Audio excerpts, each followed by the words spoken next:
I wonder what it sounds like when I do my Liam Neeson voice. Screaming My right Captain now. Birdseye voice. Yeah. Going out to get some fresh air. I'm innocent. I didn't kill them. I didn't kill them. I love my wife. I love my wife.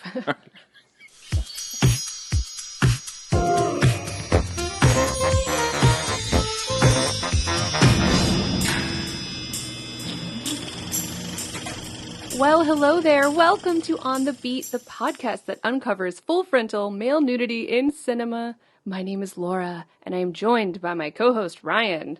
Oh, Christmas tree. Oh, Christmas tree. It is a Christmas Christmas movie. tree. Oh, It's a Christmas tree. I was singing this song. Like, I was actually going to sing I the was song. trying to change it Da, because da, it's da, da, da, Christmas tree. we're doing a movie podcast. Yes, the knobs are all covered in glitter and tinsel. Whoa. And they got little baubles hanging off them. We've come to Christmas, the once Christian tradition, now the capitalist bloodbath that it is now turned itself into.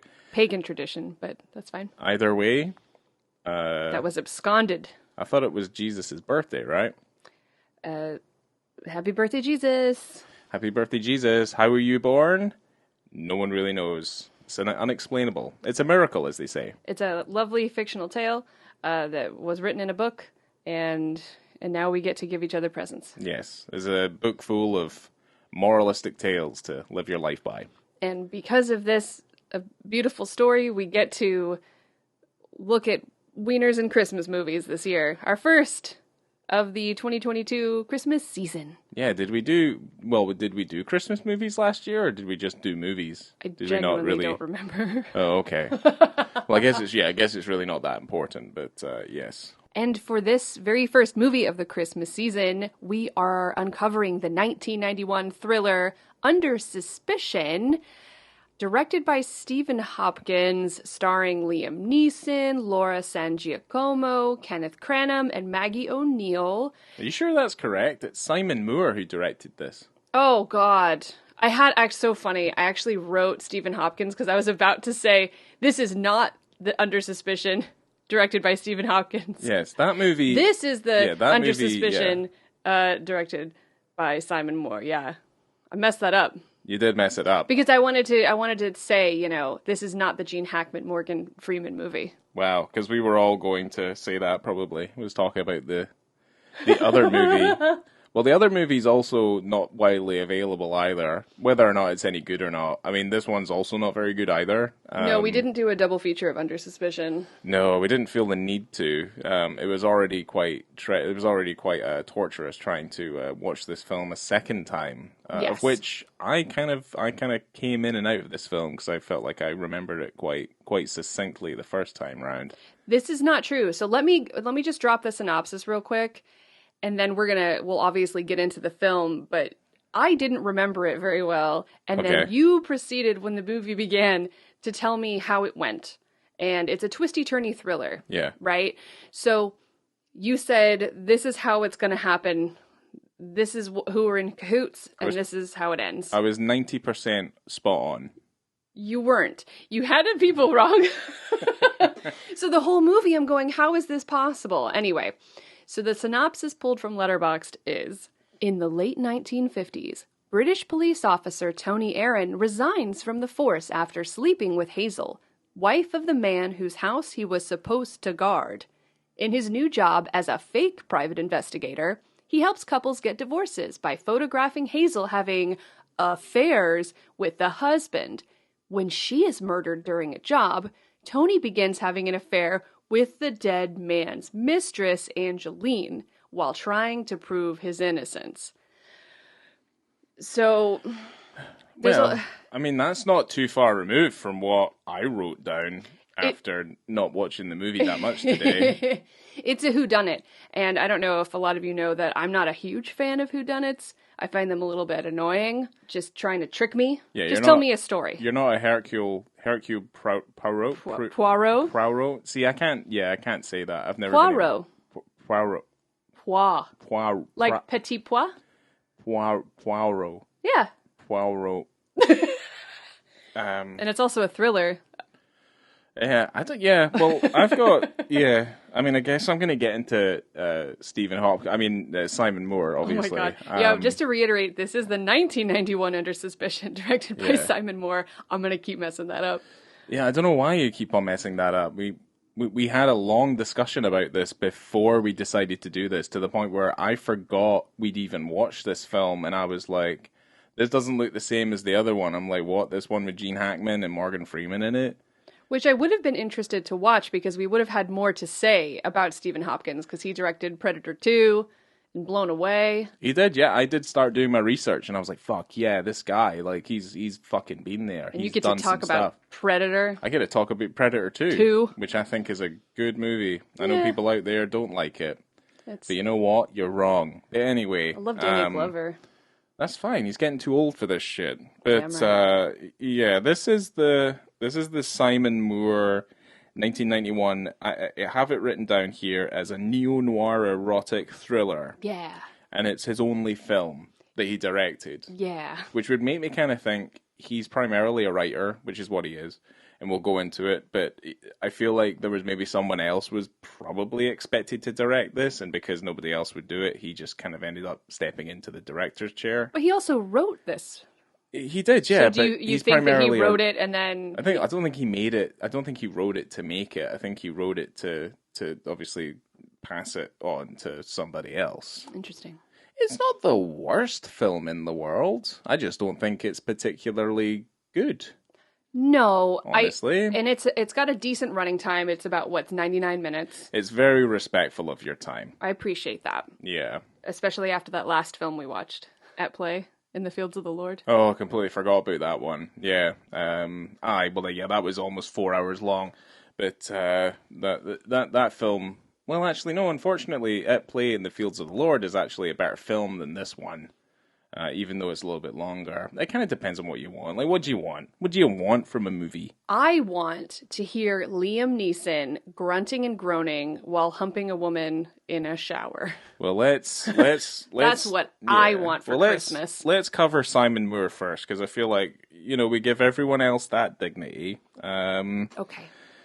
So Simon Moore is a British screenwriter, director, and playwright, and he will be most widely known for writing the 1989 six-part miniseries Traffic, which was the Traffic with a K, which was the UK version of what became the Steven Soderbergh Traffic with a C. Yes. Which Didn't that win an It was- Academy Award? It was the biggest film of the year that year. So I think it won for screenplay, which Simon Moore also wrote the screenplay for the movie. And I think Traffic is the best picture winner of that year, which I think is maybe 2001. Okay. It might not be. I'm probably I can completely double check wrong. for you as you go. I really like the Soderbergh Traffic. I think that movie's really good, other than the fact that it's got that really horrible plot line in the middle with the kids taking drugs. But anyway, who cares? But also, what followed Traffic with a C was a 3-part US series as well, which I think he also wrote, or at least he has creator credit on as well. It was 2000. I was really close again. It won for Best Directing, Best Adapted Screenplay, and Best Actor in a Supporting Role. Benicio. It didn't win. Didn't win Best Picture then. No. It won pretty big. I don't know. I quite like that movie. But anyway, back to Simon Moore and his other accomplishments. He won a Primetime Emmy Award for his script, The Gulliver's Travels miniseries. If any of you out there have seen it, he wrote that one. So good for you. He also adapted Misery for the stage. Obviously, Misery being the Stephen King novel or novella, depending on its length. I can't really remember. And obviously was adapted into a movie with Kathy Bates and James Caan that we all know of and we all love, or at least I think we do. I do. Yeah, I think it's a good movie. I think it's really uncomfortable to watch, but was that Rob Reiner who directed that? Yeah, he was. I don't know why I'm questioning myself. I know the answer.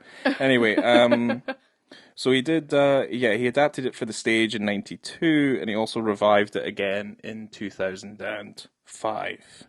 He also wrote an animated film, since this is obviously Christmas episode, he also wrote an animated film called The Star, which is about the donkeys bearing witness to the birth of Christ and the beginning of Christmas.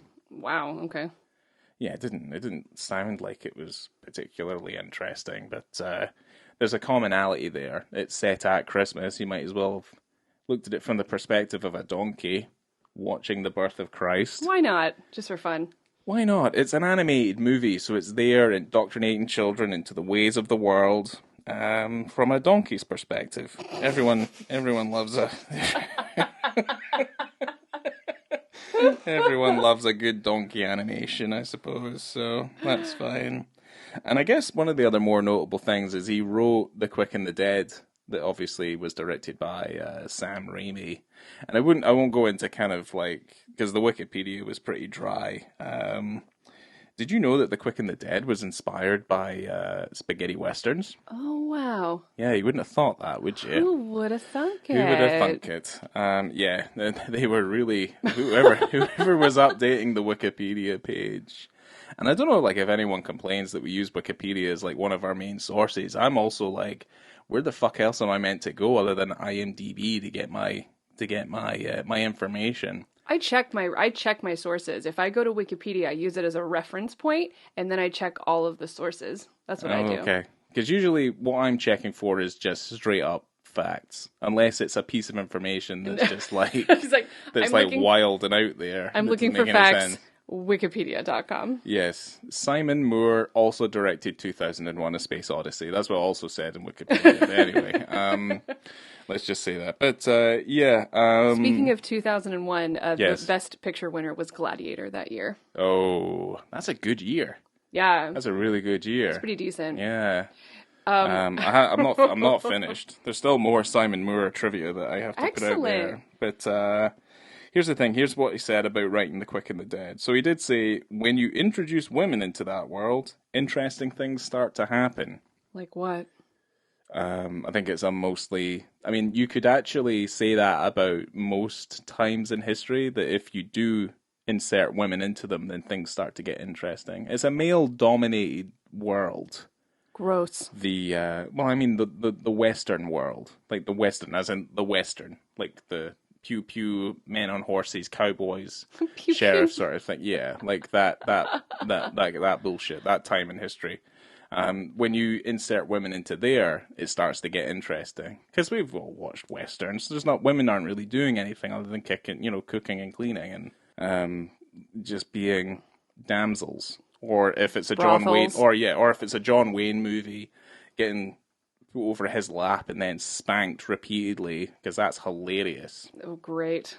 Or being punched and slapped. I mean, that's basically what happens to women in these westerns. Anyway, we've moved on. Maybe.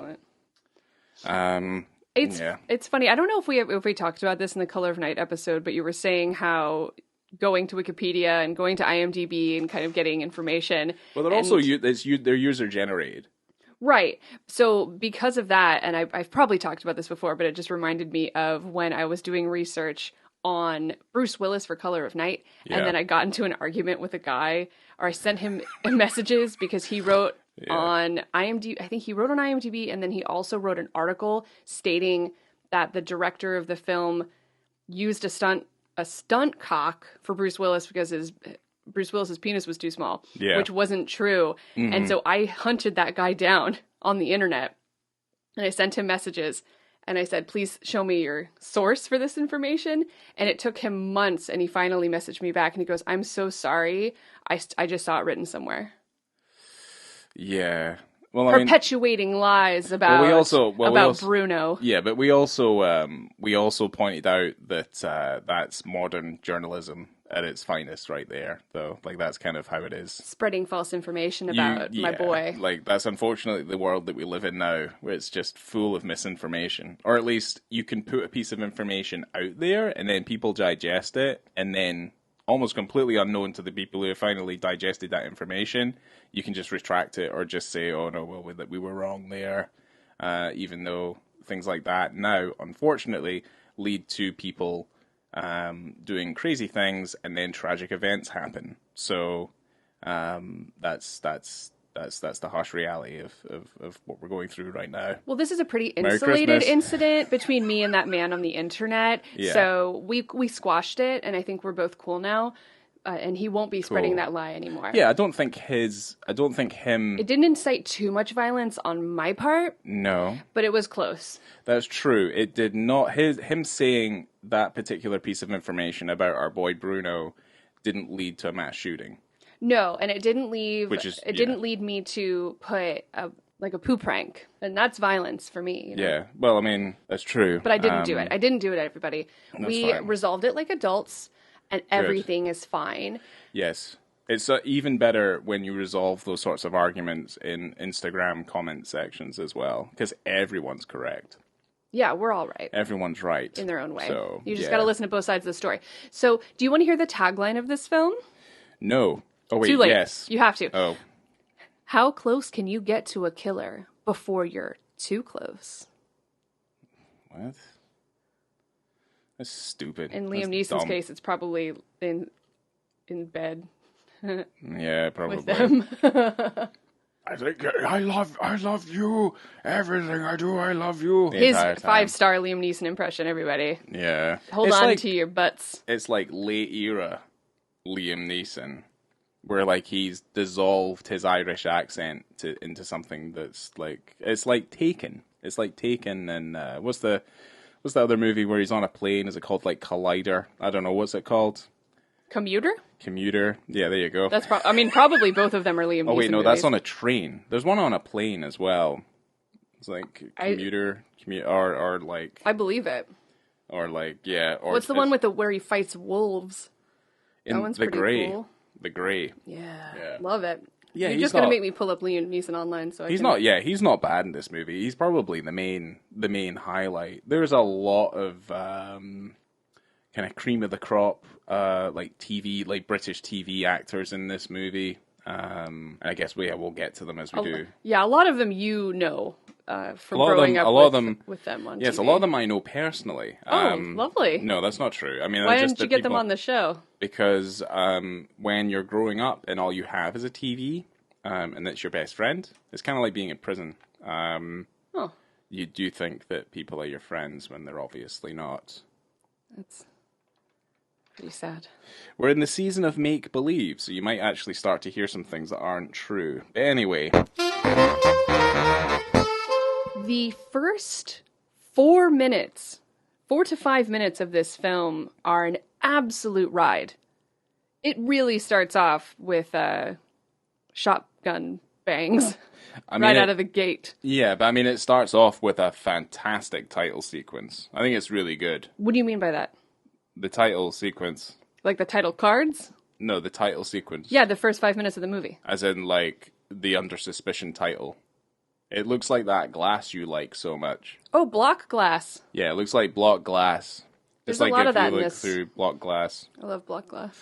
Yeah, there's a lot of that in the pantheon of the On the Beat catalog is block glass. I'm a big fan of block glass. You are, yes. We can harken back to several films that have little block glass statues. There's a lot, yes. There's a few. We already spoke about Color of Night. Yes.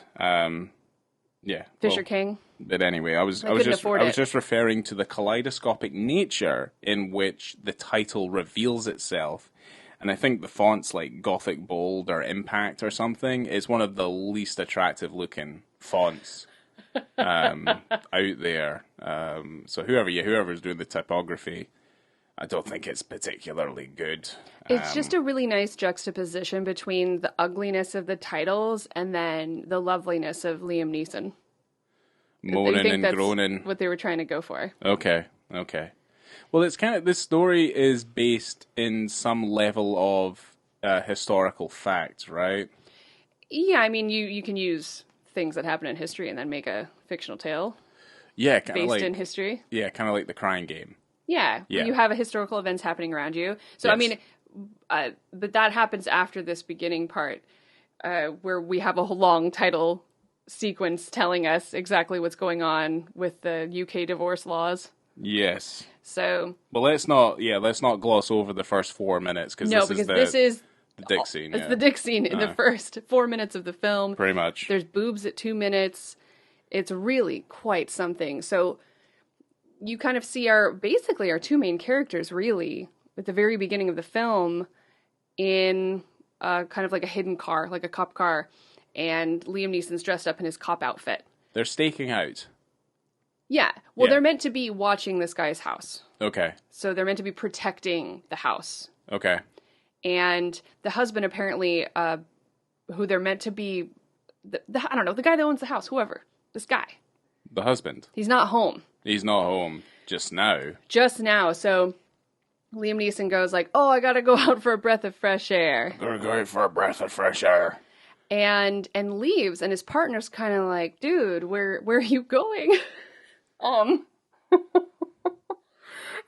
And I pretty much the next thing you see is a pretty much naked Liam Neeson going into the bathroom where this guy's wife is taking a shower. Yeah, he looks like Gandalf when he first goes into the Hobbit house in Fellowship. Oh, because he's so tall. I was just thinking of Gandalf naked, and I didn't want to do that. I mean, Why'd you do Ian that? McKellen naked. Well, I don't know if that's where your mind immediately goes to. That is the least of my I'm just concerns. thinking of it like a naked Gandalf going into this lady's bathroom.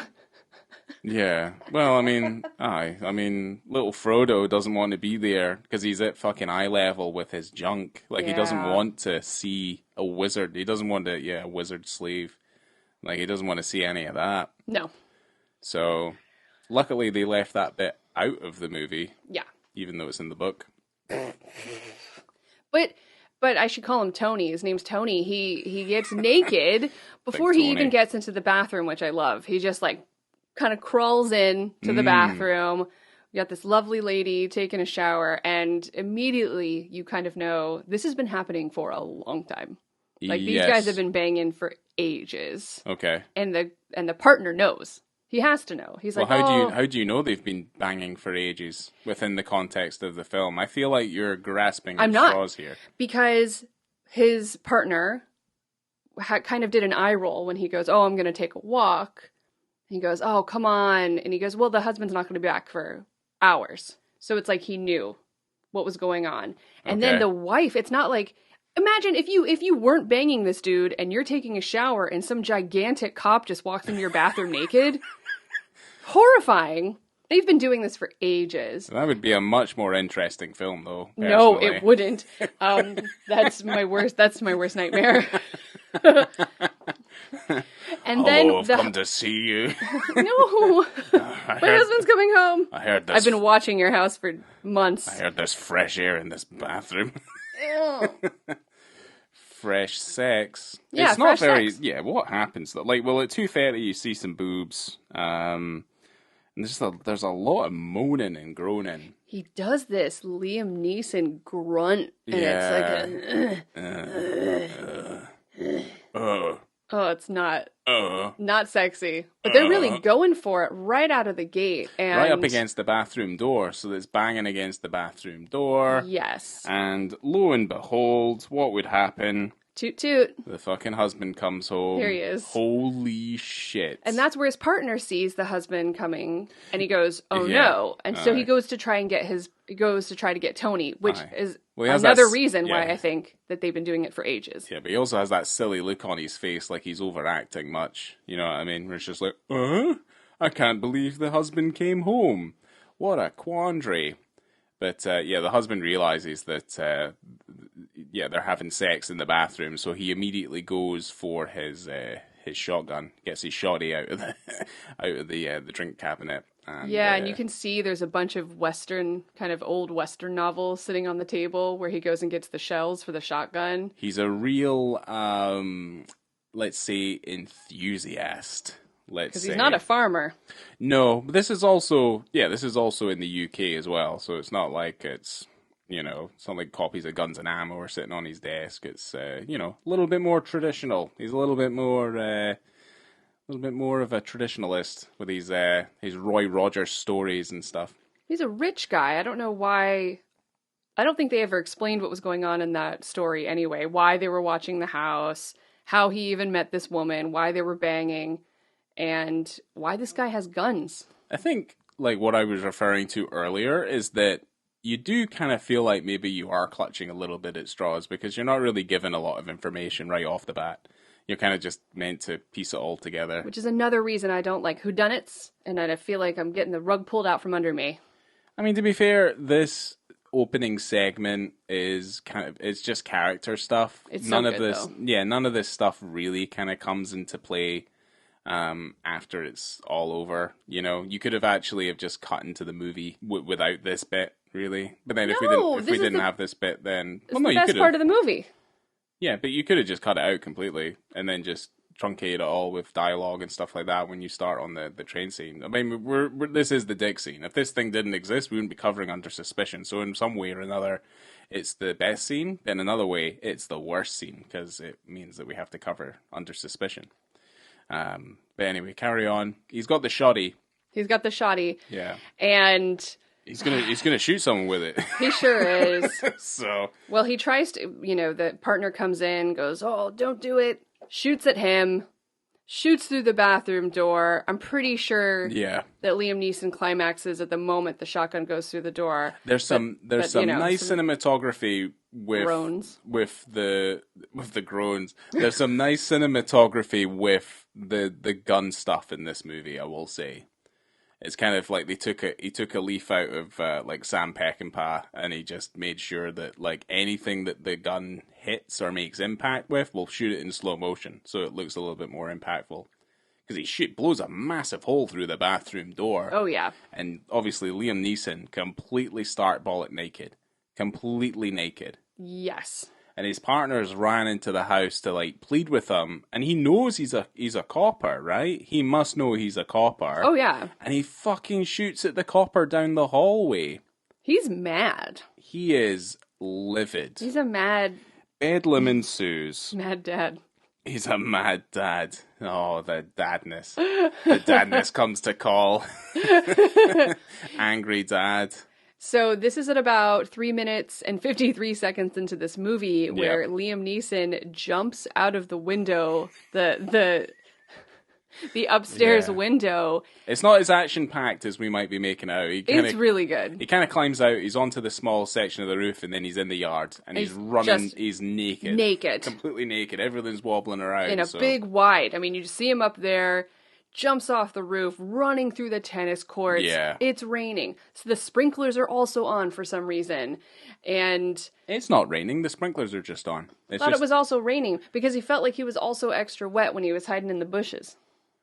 I mean, he might have been sweating. I mean, there could have been any of those. It's definitely not raining. All right. If it's raining, it's raining. like a light sprinkle, which is not cinematic at all. If it was Kurosawa, he'd be putting like black ink in the rain so he could show up a little bit more clearly.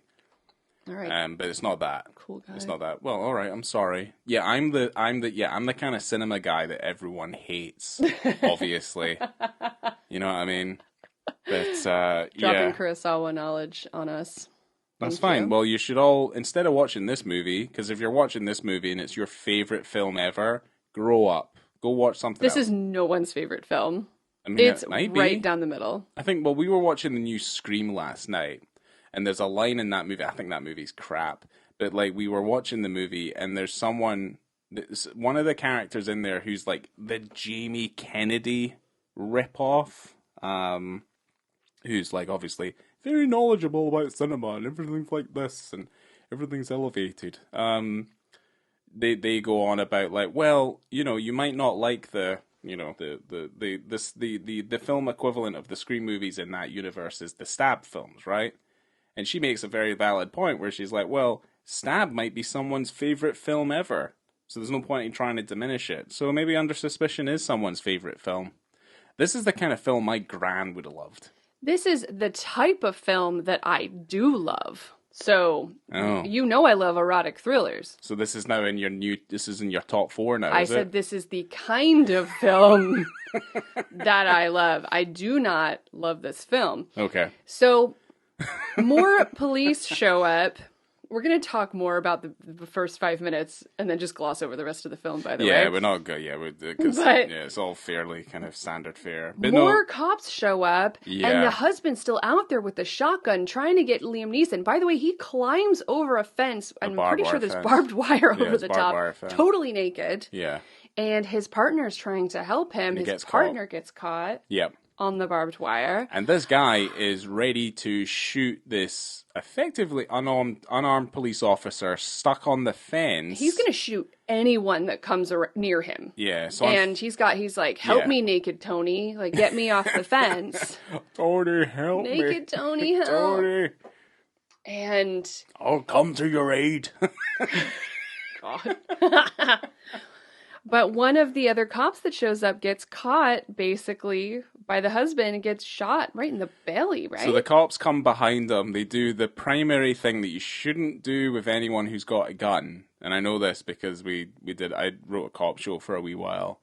You make your presence known before you get close to them so that you can duck for cover if he does turn around and he does blow a shot. Because I think in the cop show I was writing, there are guns in the world. Obviously we had Dunblane, but obviously that basically was like, well, look, we can't have that happen again. So they banned all guns. So the only people who could really have guns in the UK were farmers. And a lot of the crimes they used to go to most of the time were farmers blowing their heads off with their shotguns. Oh dear. But protocol would be you don't get right next to them when they obviously out of shock they will turn around. The gun is more likely to go off because a lot of these guns are really old because obviously you can't get new guns in the UK, and certainly this is set in like the 1960s, right? This is the late was it 50s. 50s? Oh, okay, so it's like this is actually 1957 right now. Yeah, so like Dunblane wasn't till like in the 90s. So like there's still guns obviously in circulation. There are gangs and gangsters in the UK at this point. So but either way, yeah, protocol is that you make your presence known well before you get near the person with the gun so that you prevent what happens in this particular moment. Yeah, what happened was incredibly ill-advised and stupid. Dumb as fuck. The Bobby is the one that gets murdered. Yeah. And I mean he gets shot and he's on the ground, but no one goes to help him. Well, the guy still has the gun. He does, but he's looking at the body on the floor that he's just created, and obviously the detective who we meet later on is there with the Bobby, but the Bobby's just lying there. I mean, I guess from afar you can just look at him and go like, well, he's dead. Yeah. You know? I mean, that's a close range shotgun wound to the torso. There's a better close range shotgun wound later on in the movie as well, which is like, it's just the only reason this film doesn't get a half star. It gets a single star just on its own for how fucking amazing it is. So that's pretty much it. I mean, Liam Neeson's running around naked for a solid 2 minutes at least in the beginning of this film. Yeah. And it's really quite striking, I must say. That whole beginning sequence is pretty amazing. And if the film was a short film and that was it, I would probably give it 5 stars. No, I wouldn't, because I'm still scratching. It's a bit of a head scratcher. The whole film's a head scratcher. You're not wrong. I still don't understand this movie, but that's okay. But we're gonna talk about it a little bit. But I bet our audience is thinking, why is this a Christmas movie? You've not said anything about it being set at Christmas. Because... Well, you know what, sunshine? I'm about to fucking tell you. 2 years later. And we're at the train station, and there's Noel playing. There's carolers, and there's Christmas trees all over the place. Yeah. And there's a whole bunch of text. There's a whole bunch of text. So whole bunch of text. It's basically it's like a title exposition about divorce legality in England, or in the UK, I guess, in the 1950s. So if you want a little bit of background on it, I have like 2 sentences. So yeah, might as well just say it. A little bit of history for y'all. So the Matrimonial Clauses Act was enacted in 1923, which enabled either partner to petition for divorce only on the basis of their spouse's adultery. And before 1923, only the man had been able to do this. But at this point in 1923, now women could also petition for divorce if their husbands were adulterating. So yeah, basically, he seems to be working exclusively. Is he just working exclusively with men then, I guess? We only see him work for two different clients. Yeah, I guess so. Am I not wrong? So, I mean, maybe women do it as well, but we just Yeah. don't get to see that Yeah. in particular. But back in just one more thing about divorce. In 1937, there were also new grounds for divorce, including cruelty, desertion, and incurable insanity. So by this point, there were other ways to get a divorce, and in Ireland, it was way more strict. But we're in Brighton in this film, so this is England. This is a little bit more progressive. It's not as much of a Catholic hold on the entire country as it was in Ireland at the time. Beach Town. We're in Beach Town now. Yeah, party time. Well, it's not really party time, like Brighton. Brighton Beach party time. I remember used to speak to this lassie who lived in Hull, and she used to call it hell. Yeah, of course. Yeah, she wasn't a fan. But as far as I'm aware, these beach towns are they are what they are. But rife with seagulls. Yes. Well, that's the thing. It was within the context of the law. I guess like if you got married, you were literally in it till death. Yes. Like, it was going to be like, it's not like you are now, where you could have, like, multiple marriages if you want to. I remember reading a story a wee while ago about a guy who tried to break the, well, actually, he has the record for the most divorces ever. I think it's, like, 37 or 40 or something. Wow. I think it was expensive. Yeah, well, it does sound expensive, but also I think it was in, like, another part of the world where maybe it is relatively inexpensive to get divorced. But then you also kind of have to think to yourself, if this wasn't his ploy, then you would just stop getting married and then just have girlfriends, if that seemed to be the way that your life was going. His first marriage was at least 20 years, though, so he was sincere to a certain degree, at least for the first 20, until the poor woman died. Oh, dear. And then, obviously, the culmination of all the other relationships came into play. Anyway, it doesn't really matter, but... basically, title card comes up, because the film doesn't do a very good job of, like, explaining to you exactly what's going on. You kind of piece it together as you're going around, but it is basically, it's just you're defrauding the system. Yeah, so if the only way you can get divorced is by having physical proof of your partner's adultery, that was his game. So he would set up a client with his wife in a compromising position, put them in a hotel. He would get the, whatever housekeeper or someone that worked in the hotel and say, "Oh, I forgot my key. Can you let me into my room?" Boom, get the camera out, kicks open the door. "You should be ashamed of yourselves." And then snaps a photo. But it's all staged. And then they can use those photos as evidence in court to get a divorce. Yeah. Because that was what they thought was the only way around and the system. The reason I felt he was more male-centric around it, or at least he was dealing exclusively with males, was that one of the title cards basically reads, all you needed was a woman, a photograph, and a private detective. So otherwise, why would they say that? It seemed to be that the man had to be the adulterer as opposed to the woman being the adulterer. But also the men have the money as well, to be fair. Probably.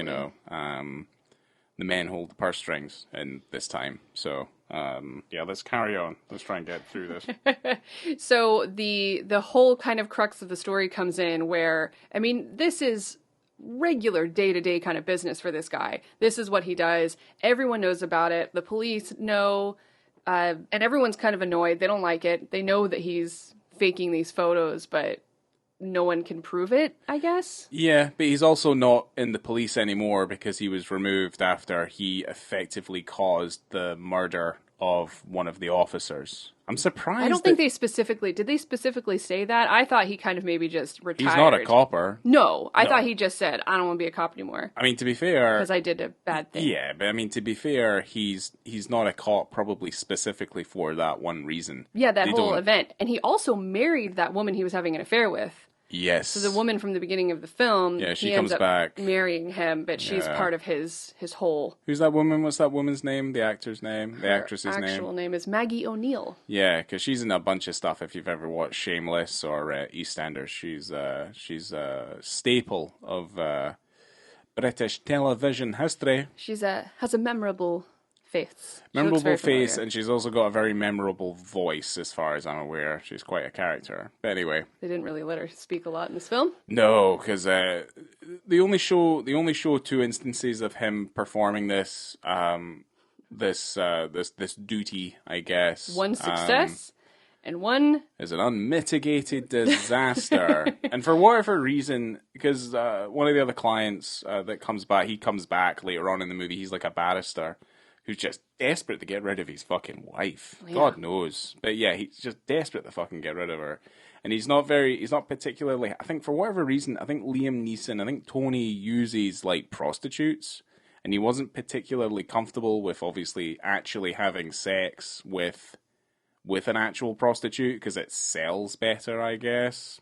You know, obviously a photo of him, you know, deep dicking some poor woman that he's met off the street. But what he does is he brings in his Tony brings in his wife, who's an actress, to basically pose in these photos. Nothing illicit or anything like that. There's no genitalia, but what we're seeing obviously is, you know, it seems to be proof positive enough that that's what he's looking to do when it's a little bit tamer.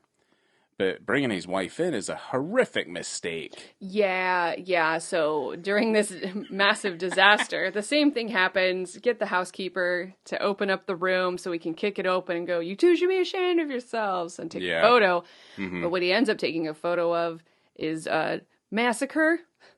Yeah, I would just say that. A bloody massacre. They've all been shot. They're murdered. They're shot. There's been a murder. The man's thumb has been removed. There's blood everywhere. Blood everywhere. It is a fucking massacre. And Liam Neeson just chews at the scenery and just starts to break down, and he runs away. Yeah. He runs away.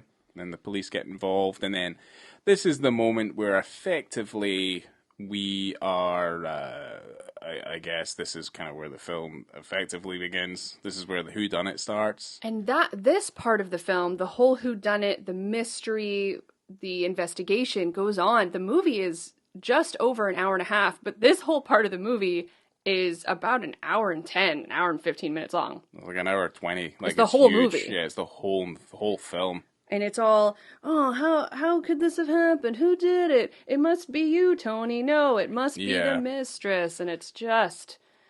a bit tiresome. Hey. It's also, because obviously I tried to explain it as the film was going on, as if I'd remembered it. And then, you know, misremembering certain details aside, because I think I was pretty accurate, it is a little bit contrived. Right. So if, you know, and I think this goes without saying, but I will say that if people are really interested in figuring out this whodunit and you haven't watched the movie, then go ahead and watch it. It is on Amazon Prime right now. Yeah, completely free if you have Amazon Prime, obviously. But if you don't want it spoiled, then maybe go watch it first. But we're going to tell you the whole end of the movie, I'm sure. We'll probably get there at some point. I mean, we'll probably... We might. I don't know. We might spoil certain things. I mean... We usually do. Yeah, we usually spoil the whole Here's the thing. It's all motivated by money. So he's having trouble paying off his debts. They find a piece of earwear in the bed after they finish that first job, and she's like, "I can't believe what you're doing. You're bringing clients back to the bed here." And it's his wife, right? Before she's murdered. Yes, the one from the beginning of the movie, remember? The one from the beginning of the film. And she's like, "What are you doing?" And he's like, "Well, whatever." He says something, he mumbles something. Anyway, and then obviously we're on track, and it's like, who's done this? Who's got that? I mean, I guess I can just read what I've got. I kind of truncated it into like a paragraph. Do you want me just to say it? I don't have anything written down genuinely until the lawyer shoots himself in the face. Oh, that's so fucking great. great. I also have written down, so when he meets Laura San Giacomo, who is, I don't know, what is her character's name? Angeline, right. Angeline, So when he meets Angeline, he gives her his business card, and it says, Anthony Aaron, private investigations, discreet, professional, which I really liked. And then what does it say on the back of his card?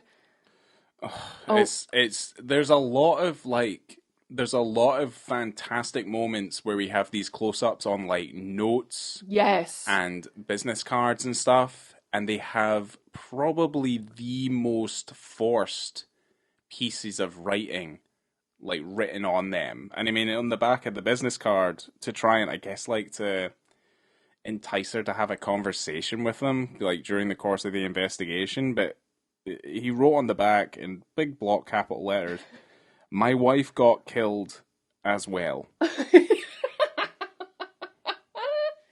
And it just doesn't. It's so weird. Yeah, it just doesn't read particularly well. She's like, really. That's just enough for me to want to have sex with you, sir. Yeah. So obviously the man who died is a very successful artist. But what we soon come to realize is that he has a wife, but Angeline is his mistress, as far as I'm aware. Absolutely. And I guess Liam Neeson is kind of seen as the one of the suspects. I think it's based off the fact that the gun that has gone missing from his office, and they do eventually find the gun, but the gun matches obviously the bullets that were used during the course of the murder. So bum. I mean, you need the murder weapon, otherwise you don't know who done it. Exactly. Points so they're kind to. Yeah, it points towards Liam Neeson. He's just like, "It's not me," and he's like obviously doing the investigation as well. But anyway, all kind of comes to a head where he is intent that Angeline is the murderer because there's motive there. So there's motive in the fact that they end up going to the lawyer's office regarding the will, like the will and testament, and the wife's there and the mistress is there.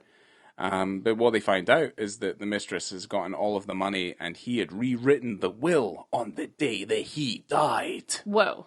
So motive. The wife is pretty fucking pissed off. Absolutely. She doesn't get any of his art. No, none of those stuff. arts, which is all Angeline naked. Those are all the arts that he drew. Oh, so was Angeline his muse then, Yeah. I guess? Oh, okay. See, it's all That's why there was this now. whole scene where when Angeline and Tony are like getting busy in bed and there's candles and it's all getting hot and heavy. It's and really she's sexy. Yeah, right. Yeah. Basically, she's on top of him saying that all she wanted was to be somebody. And she's traveled to all these wonderful places in the world. And even when she dies, she'll be remembered because of the paintings. So because of the paintings, she will exist forever and she'll always be somebody. She just wanted to be somebody. So there. Who cares?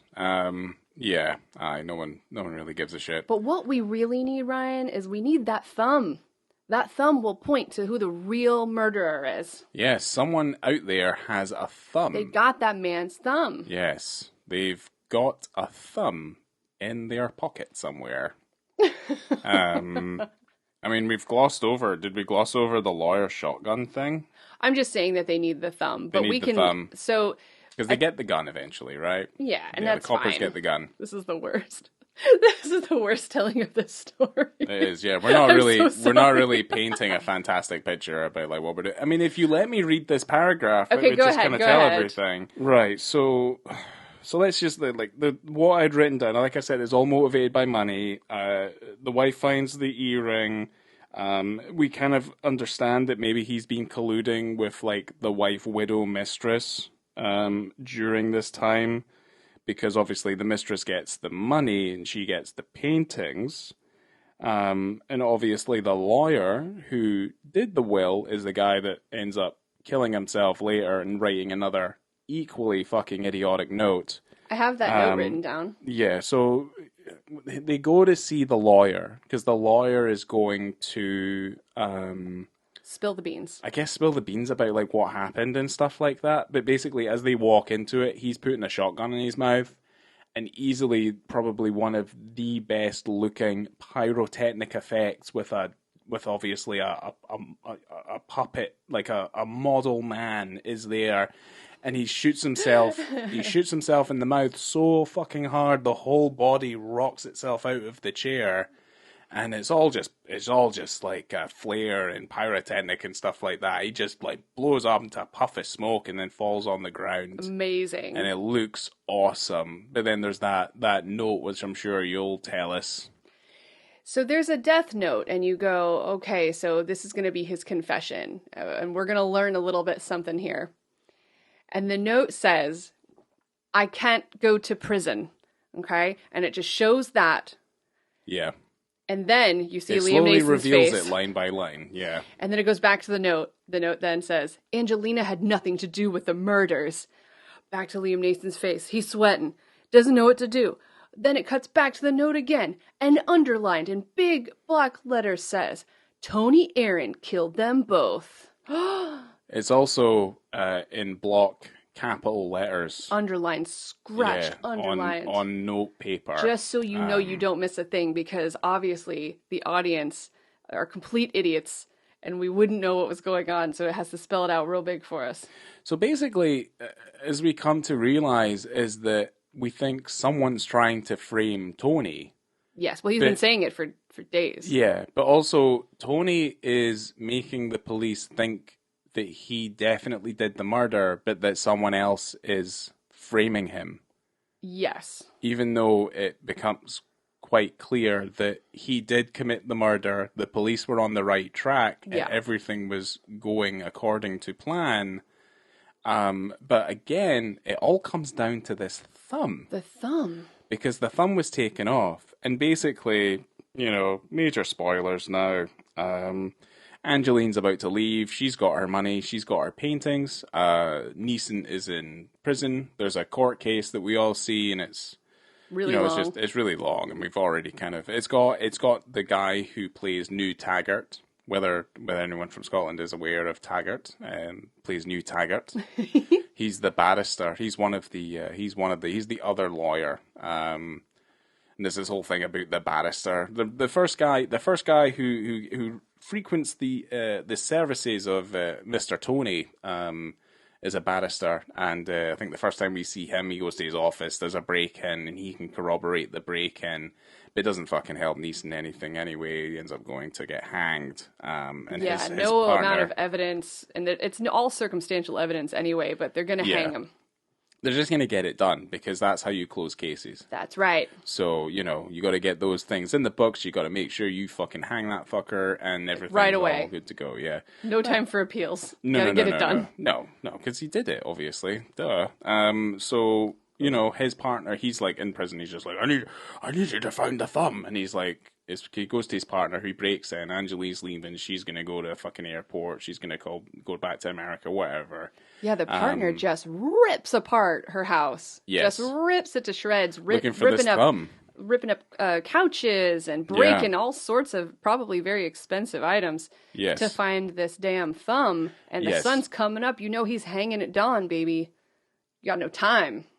Yeah, so the partner finds the thumb and ends up being this mad dash. Yeah, like he's literally, the lever has been pressed. He is actively falling through the air. Absolutely insane. I mean, this is the craziest. I've never seen such a last minute, like, pick up the phone, don't execute this guy type of moment where he's literally falling to his death. He's got the noose around his neck. That motherfucker's going down. His absolute treasure of a partner dives the fuck in and saves his life. It is wild. And Angeline is apprehended at the airport. She's then convicted of the murder. Which is also a very strange thing. Also very weird, yes. How can you convict someone? And why didn't they hang her? Is it because she's American? Well, they were under the pretense that the gun was stolen from the office. And I guess, here's the thing. Like, here's no evidence to convict her. At all. Well, I mean, they had the thumb. That's the thing. Her thumb was found within the art belongings of her stuff. But then she also kind of goes to point out later on, it's like, well, you were looking through my stuff. You could have planted the evidence there, blah, blah, blah, blah, blah. And there was no other police there to verify the fact of where he found it. He also broke into her house to get that evidence. So that would have been thrown out. I'm just saying. I'm also going to put it out there as well. Like, we might be misrepresenting, like, what we're being what we're being shown in the movie, because our memories are also not fantastic either. I think when the film finishes, we're kind of left with an empty feeling of being like, well, I don't know, I don't feel like I got all the information, which is also, I feel like, an issue with the writer and obviously director of this piece. But also it could come down to the fact that we were just fucking bored by the whole thing. Maybe. Yeah. But also, like, I mean, again, the plan doesn't really work without the will. The will is also in the name of, obviously, who ends up being the convict is obviously Angeline. And the wife obviously gets nothing, but then eventually the wife does end up with everything. It passes back on to her. Which is strange. Which is also kind of strange, even though they were already married and there would have been some kind of clause there. But anyway, it doesn't really matter. Yeah, the more we talk about this, the more it falls so hard. Yeah. It falls apart so badly. Which is also kind of another strange thing, and it kind of makes more sense near towards the end, was that my understanding was that he was in cahoots with Angeline from before, but then what you find out is it's not Angeline, it's not the mistress, it's not the muse that you're in cahoots with, it's the actual wife of the husband. Who's just a money-grubbing wife. Like I guess, yeah. She just wanted the money. Yeah, so I mean, that was the mistake I made from misremembering it from the first time. But yeah, he does end up with the wife at the end. They go to Miami. So there's a nice little Florida connection there. That's right. And he's got his money issues all kind of sorted out, and they kind of just drop it all down into a nice, convenient little monologue that they have, a little conversation. But there's also this thing, and there's a thing that that we completely glossed over, is that Tony, Neeson's character, has a really weird way of lighting cigarettes. Yeah. And it's a very particular way of lighting cigarettes, where he kind of slaps it against his hand, he shakes the lighter a little bit, because it's kind of like a Zippo. It's like a kind of small miniature Zippo. He slaps it against his hand, he slaps it open, and then he lights his cigarette. And it's this very particular, peculiar way of lighting a cigarette that's very kind of noticeable. And it's also something that goes to his detriment as well, is that Angeline starts to realize the sort of, by his behaviors, that he's the killer as well. I do want to point out that it only looks like a miniature Zippo because Liam Neeson is gigantic. It's probably a full-size Zippo, but he has got gigantic hands, obviously. You know, he's a Gandalf in a Hobbit world. That's right. Yeah. It ends, you know, I love a Miami connection. I love a Miami ending, Florida connection. But yeah, it does fall a little bit sad because I think he's realizing, oh, wow, I murdered a bunch of people and put this innocent woman in jail. Yeah. And I'm just out here on South Beach, and it's not for love, it's only for money. Yeah. That's it. Yeah. I mean, you say it falls sad, I'd say it falls flat. That's like, fine. It's just the flattest. Be a bit of both. Yeah, it's like it's just a bit pancakey. Yeah. Yeah. I mean, it's just, the whole thing's kind of, it's a little bit trite and tiresome. But I mean that's just unfortunately that's the peril of writing yourself a whodunnit. You know what I mean? There's not a lot of people who can write a good whodunnit. Whodunnit. You know, there's not a lot of Agatha Christie's out there. And obviously Rian Johnson's kind of on a whodunnit strain right now after ruining the Star Wars franchise. Yeah, but what was that Knives movie Out. Knives Out. That was okay. And the new one coming out is Glass Onion, yeah. I think. So, yeah, Knives Out was fine. Yeah, Knives it was Out enjoyable. was all right. It was enjoyable in the cinema. And that's coming from someone who hates a whodunit. I feel about whodunits the same way I feel about magic tricks. I don't like to be tricked. Don't like them. Yeah. I don't like to be made to feel a fool. Yeah. But I still like that original version of Death on the Nile. Those Kenneth Branagh ones that he made. You throw them in the bin. They're a fucking waste of your time. Agree. But yeah, I like that original Death on the Nile. I think that film's pretty good. But obviously, if you've watched it once and you watch it again, you already know what's going to happen. So it's kind of rewatch value taken out of the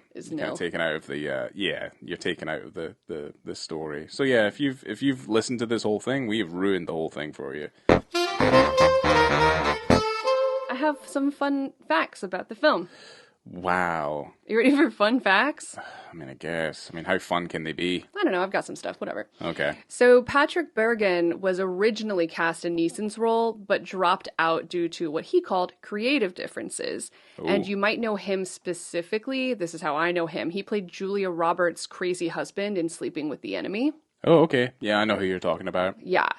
I mean, in his defense, he probably just read the script. Maybe. He goes, I don't get it. Simon Moore goes, get out.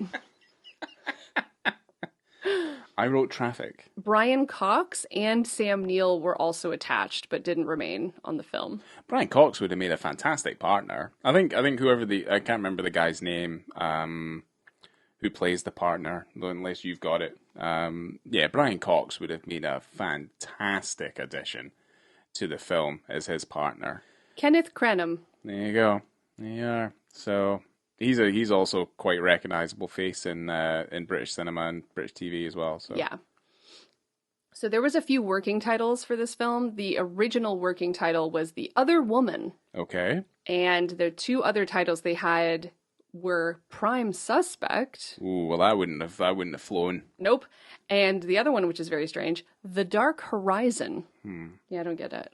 No, well, Prime Suspect wouldn't have flown at all, because if it was made in the UK, that's already taken by that Helen Mirren TV show. Yeah. So, no, that wouldn't have worked. So then, obviously, they settled on Under Suspicion. The filming took about 7 weeks, mostly in Brighton. They spent 1 day in Miami, and 1 week was spent at that villa in North Wales, so where Angeline lived. Okay. At that big house on the water was in Wales. Okay. So they got a single day holiday in Miami, which is nice. A single day. It's also not a particularly sunny day in Miami either, so they kind of had to deal with what they got that day, it seems like. That's South Florida for you.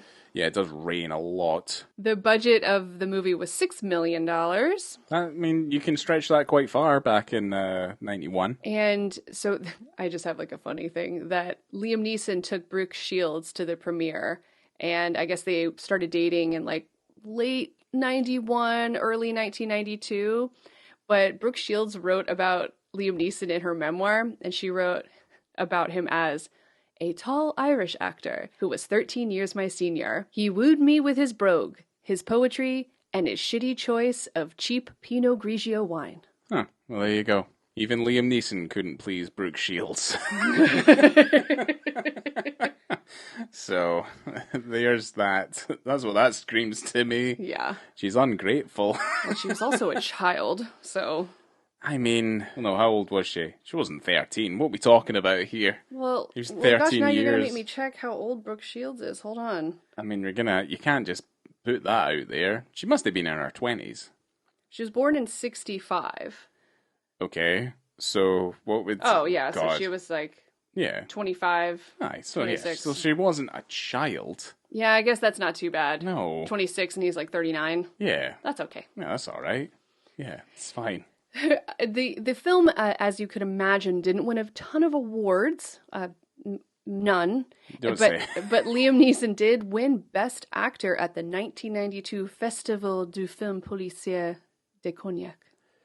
Well, he was Mr. Ham at that point. He was hamming it up, making the most of what he was given. So let's get our ratings. Let's get out of here and let's not talk about this Christmas movie anymore. Oh well, hold on. I need to look at my phone because I didn't actually rate it this time. I can go first. You can just go. I'll just figure it out. In terms of visibility and context for this one, I'm going to give it a 3.5. A 3.5 for distance, and just because it was such a wide shot. In terms of context, I love the fact that he's in the bathroom, he's having sex with this woman, and he jumps out the window. He doesn't take the time to grab a towel, which you would see in other films in this type of situation. You see it tons of times where someone's getting caught having an affair and they have just enough time to grab their clothes, even if it's in a murdery situation like this one was.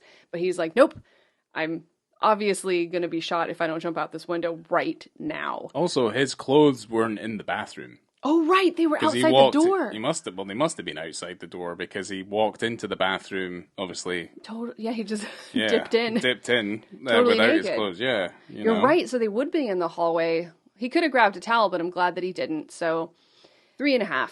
Okay.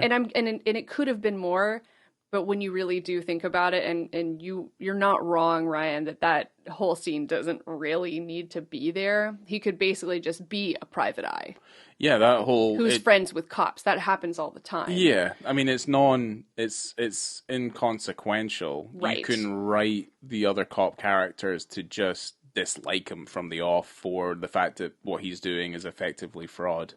Yeah, he doesn't have to be in the force previously to make those type of connections. So no, of course not. It doesn't need to be there, but it is fun, and it is the best part of the movie. And you can tell they put a lot of work into that beginning part. They put a lot of money and they put a lot of time. You think the cinematography was really interesting. And it doesn't show as much further into the film, in my opinion, but that first part, I feel like they really wanted to go start the film with a bang and have it really action-packed and interesting, which they did. Yeah, they give you a good hook in there. It's just a shame that nothing really kind of transpired. Like everything, it doesn't need to be there. Like it's kind of just tacked on. I felt like no, but I still, as always, appreciate it doing what it's doing. It's true. It would have got the film to a nice even, maybe 1 hour and a half. Yeah, if they did chop it out and they rewrote the kind of bulk of it. But anyway, I guess. Are we just doing the ratings for visibility and context first, and then we're giving our ratings for the film? I can give you my film rating. It's a 2.5. Okay, straight down the middle. Straight down the middle. I could take it or leave it. So I give, don't need to kind of over-explain what you've already kind of said, but I gave like the visibility context like a 3. Yep.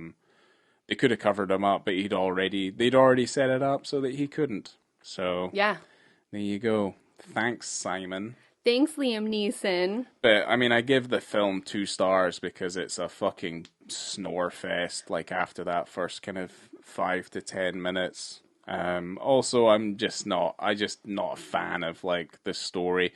The only thing that's really interesting is I like the relationship between, obviously, Neeson and his ex-partner. I like their relationship a fair amount. Like that rings true as like a genuine friendship. I love a friendship story. Yeah. A story of true friendship, and that man goes to desperate lengths to prove his friend's innocence, and seemingly I think that's really breaks the law in order to help his friend who's definitely a murderer. Yeah, he definitely did it. Yeah.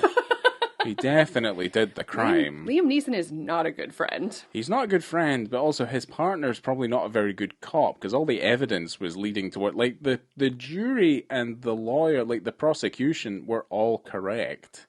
And the partner was taking him to the crime scenes and trying to get him to, I don't know, he was just trying to see if he could be innocent, and walking him through the crime scene, walking him through up and out the window and to find the gun. And he had him along there the whole way. He shouldn't have been there. Liam Neeson should not have been involved in the investigation whatsoever. No, but Liam Neeson was already involved he was already muddying. He manufactured it all anyway. So all those notes he probably wrote. Like he planted the thumb. Like he did all this stuff. Like him having sex with Angeline was all part of the plan.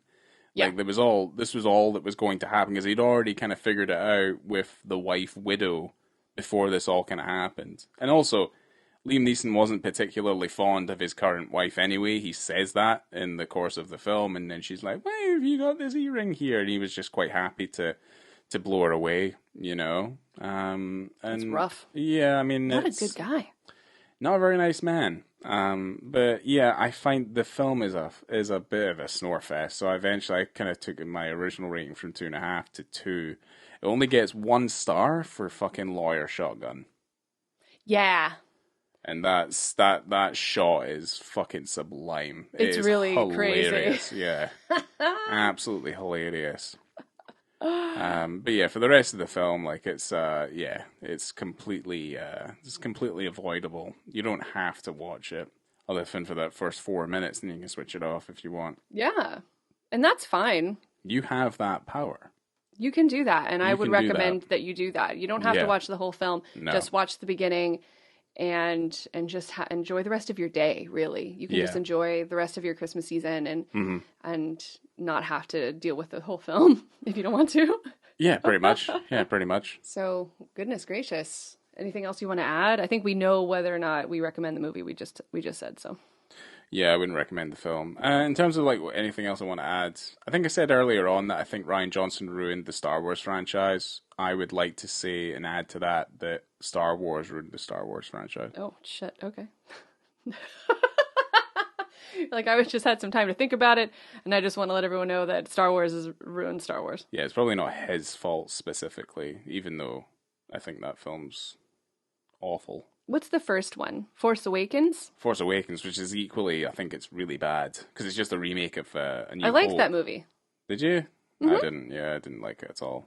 Yeah, for what it is. Yeah, and I had the Han Solo thing spoiled for me when I went in, because I thought I was going to enjoy it, and then I came out of it and I was like, yeah, I don't like this very much. Last Jedi, that was the second one. That's what that was, yeah. And then, I remember us getting drunk and going to watch Rise of Skywalker. And it's easily one of the least enjoyable cinema-going experiences I've ever had. Oh, Ryan, I had fun with you watching that movie because we drank so much before the film. We had drinks inside the film. It was so crowded. And I think we just pissed off everyone around us from laughing so much. Force Ghost and all that? Oof, hilarious. God. Yeah, it's really, really bad. I think we just knew at that point we didn't have to really... I don't think we pissed off the audience, though. The guy in front of us looked annoyed. He was into it because he fucking liked himself a Star Wars. But the thing was that, I don't know, I had Babu Frick. Babu Frick was in that movie. He just said his name. He was a little animated puppet. He was when they redid C3. Anyway, I don't know why we're talking about. I don't know either, and I don't remember that movie very much. Anyway, Babu Frick. If you're a fan, you'll know who Babu Frick is. He was the only thing that was good in that movie. Well, golly gee whiz, we should just turn off this podcast and go watch Disney Plus, and we can watch all of that crap on there. We're just inundated with content right now. Yeah, and they've got all that Marvel bullshit on there as well. No. Well, goodness, we will. It's actually making me think maybe we should have rated Under Suspicion higher. There's still time. You could put it on record right now. Right. Compared to Star Wars, what would you rate Under Suspicion? Well, I'd say compared to the last the last trilogy of Star Wars movies. Actually, no, I think it deserves its 2. No, I'm fine. I'm all right. Okay. Yeah, I'm not overindulging in. That'd be a weird one. That would be a weird way to compare this film, but to Star Wars, yeah. I mean, Liam Neeson was in Star Wars. Yeah, he was in Star Wars in the Phantom Menace, which isn't also not a very good movie. Qui-Gon Jinn, yeah. There you go. Yeah, I know stuff. He also becomes a Force Ghost later as well. You know, Force Ghost. Force Ghosts. Yeah.